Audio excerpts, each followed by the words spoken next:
यो चाहिँ हामीले सुरुमा चकलेट स्पनलाई चाहिँ क्रस गरेको छौँ सुरुमा चाहिँ नम्बर होइन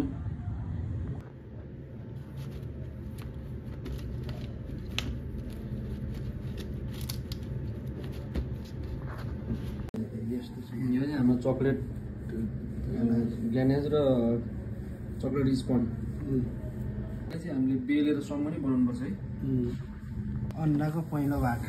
यो चाहिँ हाम्रो एउटा पहिलो काम बेस चाहिँ रेडी भयो यो मुस्केटको बेस चाहिँ रेडी भयो भन्दा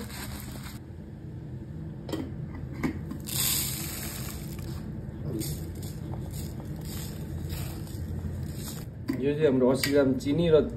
चाडा योग जिलेटिन 5 ग्राम यो चाहिँ हामीले वार्म वाटरमा मिक्स गरिरहेको छौँ यो चाहिँ हामीले चिनी पाउनुसम्म र अन्डाको यो योगको यति कलर आउनुसम्म चाहिँ हामीले यो खोल्नुपर्छ कोका पाउडर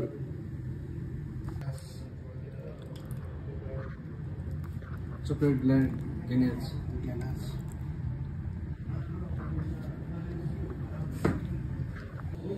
यो चकलेट ग्यानेज र ऐनाको त्यो टेक्सचर चाहिँ मिक्स गरेको छ हामीले यो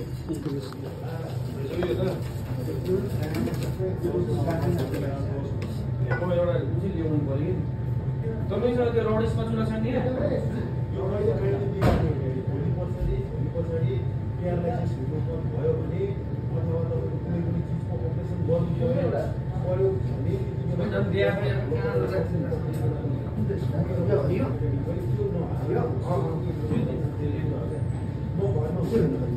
स्वर नलागे भित्रको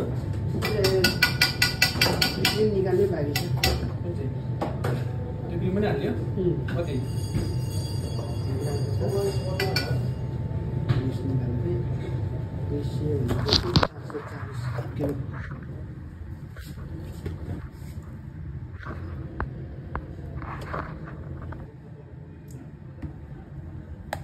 लपेट्नु छ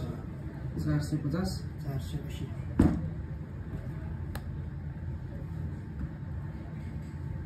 यो चाहिँ हाम्रो whip cream चाहिँ 480 यो चाहिँ हाम्रो जिलेटिन यो रम